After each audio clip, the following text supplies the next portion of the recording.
ao Mundo na Zona, esse programa aqui no canal do Zona Curva, em que a gente fala sobre política internacional e os acontecimentos mais relevantes dos últimos dias. O meu nome é Giovana Branco, eu sou mestre em Relações Internacionais e doutoranda em Ciência Política, e hoje eu tô aqui para falar sobre 3 assuntos que foram muito relevantes nos jornais ao redor do mundo nessa última semana. E ainda falando sobre o Oriente Médio, nesses últimos dias nós vemos uma grande tensão na região de Gaza, já que a agência da ONU para a região da faixa de Gaza recebeu duras críticas ao ter alguns dos seus membros relacionados aos ataques do Hamas no dia 7 de outubro.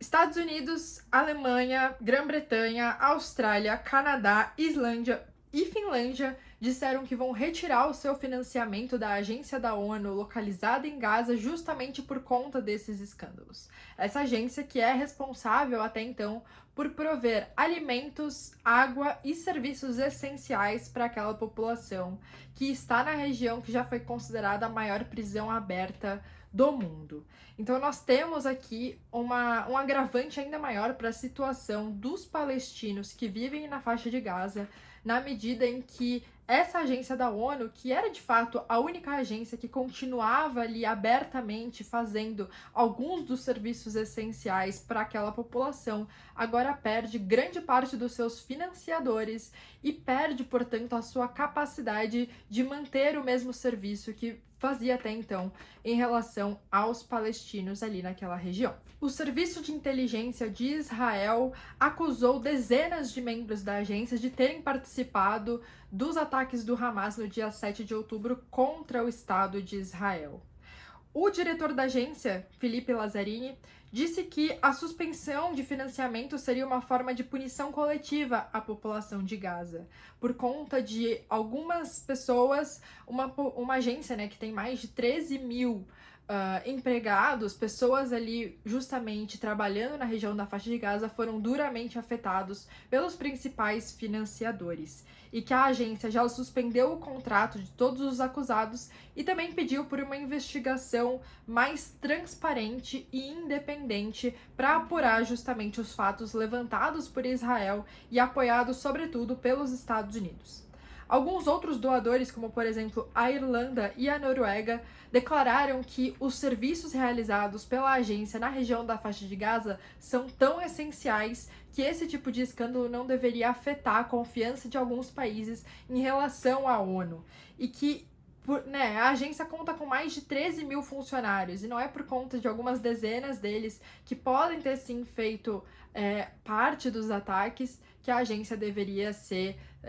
tão duramente afetada pela falta de financiamento, justamente no atual contexto em que a situação na faixa de Gaza, a situação humanitária principalmente, se agrava a cada dia. Atualmente são aproximadamente 600 mil palestinos que vivem em situação de fome na faixa de Gaza. E isso, obviamente, passa a se agravar cada vez mais na medida em que um dos principais órgãos de ajuda humanitária da região passa a ter cada vez mais dificuldade de manter a sua atuação da forma que já havia há muitos anos. As alegações da inteligência israelense foram divulgadas um dia depois que a Corte Internacional de Justiça adotou o termo genocídio para tratar das ações israelenses na faixa de Gaza, e pediu que Israel não apenas impedisse que qualquer genocídio acontecesse, mas também permitisse maior ajuda humanitária na região, justamente para os palestinos que vivem ali numa situação a cada dia mais precária.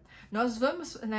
temos falado sobre isso há bastante tempo, desde o dia 7 de outubro, o quanto que a situação e a vida dos palestinos na faixa de Gaza vem se tornando cada vez mais difícil. Já era muito difícil. De novo, o relatório da Human Rights Watch já havia declarado que a região da faixa de Gaza era a maior prisão aberta do mundo, justamente por conta das dificuldades de ir e vir dos palestinos que viviam naquela região e também da falta de serviços básicos, essenciais, que estão inclusive garantidos na Carta da ONU,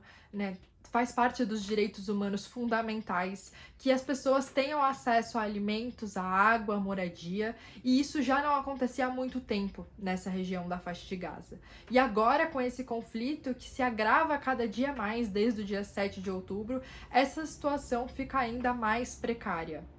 Alguns oficiais da ONU já declararam que não sabem como que vão conseguir financiar os mais de 150 abrigos que a agência tinha justamente ali na região da faixa de Gaza, que atualmente abrigam mais de 1,2 milhão de palestinos deslocados. Lembrando que desde o início do conflito, o Estado israelense veio pedindo para as pessoas se movimentarem na faixa de Gaza. Veio declarando que alguns ataques seriam feitos primeiro na região do norte e que, portanto, a evacuação dali seria necessária. Depois pediram que as pessoas saíssem da região do sul, porque alguns ataques ali seriam realizados. E as pessoas ali dentro de um território absolutamente pequeno, apertado e superpopuloso passaram a se deslocar, passaram a perder as suas casas, a perder tudo que elas tinham e ainda ficarem agora sem esses abrigos da agência da ONU na região.